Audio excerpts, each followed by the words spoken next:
నమస్తే, welcome to Aadya media. నేను మీ స్వర్ణ. ప్రస్తుతం మనతో పాటు ఉన్నారు సినీ క్రిటిక్ విజ్ఞాన్ గారు. హలో విజ్ఞాన్ గారు. విజ్ఞాన్ గారు, ఏదైతే ఎన్టీఆర్ విగ్రహానికి సంబంధించిన ఒక ఇష్యూ జరిగిందో ఆ ఎఫెక్టెడ్ తోనే మా సభ్యత్వం నుండి కరాట కళ్యాణి గారిని రద్దు చేస్తున్నట్లుగా వార్తలు వస్తున్నాయి. నిజమేనా? ఇప్పుడు అది తన పర్సనల్ కదా, సినిమాలకు సంబంధించి కాదు.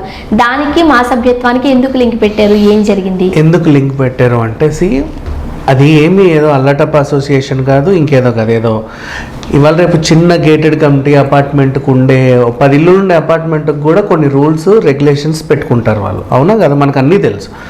ఇలా మా అసోసియేషన్ కూడా మనం అనుకుంటాం, కానీ వాళ్ళకు కూడా బైలాస్ ఉన్నాయి చాలా వరకు.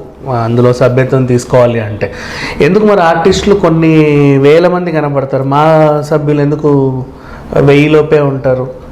తెలిసిందే కదా. కొన్ని రూల్స్ రెగ్యులేషన్స్ ఇవన్నీ ఉంటాయి దాంట్లో. దాని ప్రకారంగా ఒకటి, వేరే నటుడి గురించి కానీ నటి గురించి కానీ సినిమాకు సంబంధించి మన నటులు ఎవరైతే ఉన్నారో, ఇప్పుడు నువ్వు మా సభ్యులు, నేను మా సభ్యులు, వేరే నటులు నీ గురించి నేను బయటికి వెళ్ళి పంచాయతీ పెట్టే అర్హత నాకు లేదు. ఫస్ట్ ఆఫ్ ఆల్, ఏదున్నా నీకు నాకు ఏమున్నా ఆ నటుడి గురించి చెప్పండి. ఆయన బతుకున్నా చనిపోయినా ఎవరైనా సరే, ఇంకో నటుడి గురించి నువ్వు మాట్లాడాలి ఏదన్నా ఉంటే ఇక్కడికి వచ్చి ఇక్కడే చూసుకోవాలి. ఇప్పుడు అది వేరే ఇష్యూ యాక్చువల్గా. అది రాజకీయమో లేకపోతే కులమో మతమో దేవుడో మనకు అనవసరం. కానీ అక్కడ మనకు కనిపించింది ఏంటంటే ఎన్టీఆర్ గారు గురించి కరాటే కళ్యాణి ఇలా మాట్లాడింది అంతే. ఇది బేసిక్. ఎన్టీఆర్ గారు ఆమె మాట్లాడిన మాటలు ఏంటి? ఎన్టీఆర్ గారు ఏ దేవుడు, ఎవరికి దేవుడు, ఏ వర్గానికి దేవుడు, ఏ కులానికి దేవుడు, ఏ మతానికి పిచ్చిగా మాట్లాడింది. ఎన్టీఆర్ దేవుడు అయితే కావచ్చు, చిన్నపిల్లలకి అట్లా ఇట్లా ఇట్లా అని ఎన్టీఆర్ గారి గురించి ప్రత్యక్షంగా డైరెక్ట్గా ఎన్టీఆర్ గురించి ఏ వ్యాఖ్యలైతే ఆమె చేసిందో దాని గురించి మాత్రమే వీళ్ళు నోటీసులు ఇచ్చారు. ఫస్ట్ ఏమైనా ఇచ్చారు? అమ్మ, నువ్వు మా మెంబర్వి, నువ్వు ఇంకో ఆర్టిస్ట్ గురించి ఏదో మాట్లాడుతున్నావు అక్కడికి వెళ్ళి, అండ్ అక్కడికి ఇంకో ఆర్టిస్ట్ హీరో రావాల్సి ఉన్న ఒక ప్రోగ్రామ్ని నువ్వు డిస్టర్బ్ చేస్తున్నావు. అంటే సిచ్యువేషన్ మాకు అనవసరం, మన రూల్స్ ప్రకారంగా మాట్లాడుకుందాం. నువ్వు ఒక ఆర్టిస్ట్ గురించి తప్పుగా మాట్లాడావు, నెక్స్ట్ ఇంకో ఆర్టిస్ట్ అక్కడికి వస్తుంటే నువ్వు ఇబ్బంది పెట్టావు. సో ఈ సిట్యువేషన్ని మాకు కొంచెం మన రూల్స్కి వ్యతిరేకంగా వెళ్తున్నావు కాబట్టి నేను నీకు షోకాజ్ నోటీసులు ఇచ్చా. దానికి నువ్వు 3 డేస్లో నాకు ఆన్సర్ చెప్పాలి.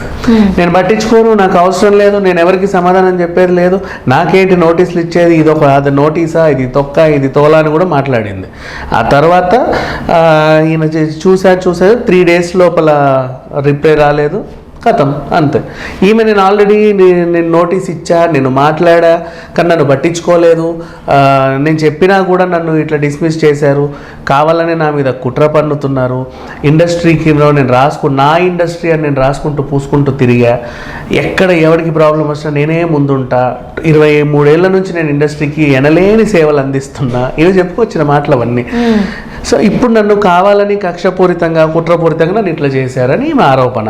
దీని గురించి నేను లీగల్గా పోరాడతా అని చెప్పి, మరి ఈమె ఏం పోరాడుతుందో లీగల్గా ఏం తెలియదు. లీగల్గా వెళ్ళినా కూడా అక్కడ ఒరిగేది ఏం లేదు. వై? బికాస్ ఇది మా రూల్స్ అండి. ఈమె ఇచ్చేసింది, మేము నోటీస్ ఇలా ఇచ్చాం, ఈమె మాకు రిప్లై ఇవ్వలేదు, కట్ చేసాం అని చెప్పుకుంటారండి. మా అసోసియేషన్ ఇప్పుడు ఒక మంచి విషయం ఒకడే కూర్చొని తీసుకున్న డెసిషన్ కాదు అది. అందరూ అక్కడ ఉన్న కమిటీ మెంబర్స్ అందరూ కలిసి చర్చించుకొని మాట్లాడుకొని ఆ తర్వాత ఇది అది అని ఒక నిర్ణయం తీసుకున్నాం. పైగా ఇప్పుడు ఎన్టీఆర్ శత జయంతి ఉత్సవాలు జరుగుతూ ఉన్న ఈ టైంలో కావాలని రాద్ధాంతం చేసేసారు. ఈమె కావాలని చేసిందని అందరికీ తెలుసు, ఆమెకు కూడా తెలుసు. అసలు ఆమెకు కూడా తెలుసు, ఇది కొని తెచ్చుకున్న కష్టమే. ఆమెకు కూడా తెలుసు నేను కావాలనే చేస్తున్నాను, నాకు దీనివల్ల ఒరిగేదేం లేదు, ఫేమస్ తప్ప. ఏదో ఒక దీన్ని ఎంత పెద్ద ఇష్యూ చేస్తే నేను అంత ఈ ఇష్యూ బట్టి నేను అంత పెద్ద పాపులర్ అవ్వచ్చు అన్న ఒక ఇంటెన్షన్తో మాత్రమే చేసింది, ఫుల్ స్టాప్. ఇది ఆమె ఖండించినా, వాళ్ళ తమ్ముడు ఖండించినా, ఎవరు ఖండించినా ఇంతే. మొన్న కూడా వాళ్ళ తమ్ముడు నన్ను ఒక ఛానల్లో చూసేసి ఆయన్ని కూర్చోబెట్టి నేను ఆయనతో మాట్లాడతాను అన్నాడంటే, చిచి నేను అట్లా మాట్లాడని చెప్పి పంపించేసాను కదా. క్లియర్ కట్గా నీ ఇంటెన్షన్ ఏంటో తెలిసిన తర్వాత నీతో కూర్చొని నేను చర్చించేది ఏంటి? తొక్క నాకేంటి ఉపయోగం ఏంటి? మనం ఎన్ని చెప్పినా నువ్వు ఒప్పుకోవు, ఎంత చెప్పి నువ్వు అదే పాయింట్ మీద ఉన్నావు, నీ దగ్గర పోని మాట్లాడడానిక లాజిక్స్ లేవు. సో క్లియర్ కట్గా తెలుస్తుంది వీళ్ళ ఇంటెన్షన్ ఫేమస్ అవ్వాలని, ఇంకేదో చెయ్యాలని, ఈ ఇష్యూ ద్వారా ఏదో పొందాలని చెప్పేసి తప్ప దీనివల్ల వీళ్ళకి పైసా లాభం రాదు.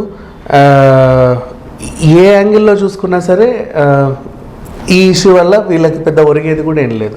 ఇది జరిగేది. ఓకే, ముఖ్యంగా మా సభ్యత్వం రద్దు తర్వాత ఇప్పటికే ఆ ఇష్యూ తర్వాత కరాటే కళ్యాణికి సినిమాలు ఆగిపోతాయి అని ఒక మాట అయితే వినిపించింది. ఆ విషయం ఆమెకు కూడా తెలిసి దేనికోసం చేశారు ఈమె?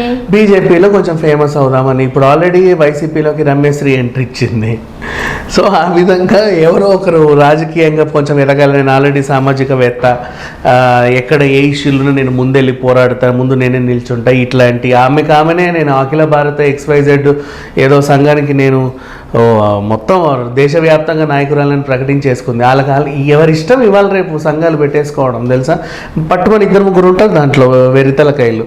ఆ వెరితలకాయలు అందరూ కలిసి ఒక సంఘం అని పెట్టుకోవడం, ప్రతి అడ్డమైన ఇష్యూ మీద వెళ్ళి పోరాడడం, ఇంతే జరిగేది. లేకపోతే అది కృష్ణుడి భక్తులకి, ఇస్కాన్ వాళ్ళకి అభ్యంతరం లేదు, సినిమా వాళ్ళకి అభ్యంతరం లేదు. అక్కడున్న చౌరస్తాకి ఎక్కడైతే పర్మిషన్ ఇచ్చారో అంటే ఎక్కడ పెడతారైతే అనుకుంటున్నారో వాళ్ళు, ఆ ఏరియా వాళ్ళకి అభ్యంతరం లేదు. వాళ్ళు ఇంకా చాలా హ్యాపీగా ఫీల్ ఎగ్జాక్ట్లీ. చూడు, ఫస్ట్ పరిసర ప్రాంతాలకు అభ్యంతరం లేదు, అక్కడ ఉన్న పార్టీల వాళ్ళకి అభ్యంతరం లేదు, ఎవరికి అభ్యంతరం లేదు. కానీ అక్కడ వైఎస్ఆర్సీపీ వాళ్ళు ఇష్యూ చేయాలి. ఎగ్జాక్ట్లీ. ఎందుకంటే ఇది తెలుగుదేశం పార్టీకి సంబంధించి ఏదైనా జరుగుతుందేమో అని. కొన్ని ఖమ్మంలో వాళ్ళు లేరు, ఖమ్మంలో వాళ్ళంతా యాక్టివ్ గా లేరు కాబట్టి అయితే గీత షర్మిల చేయాలి, లేకపోతే వేరే నాయకులు చేయాలి. ఈవెన్ ఇది ఒక హిందూ టైప్ ఆఫ్ ఇష్యూ కదా.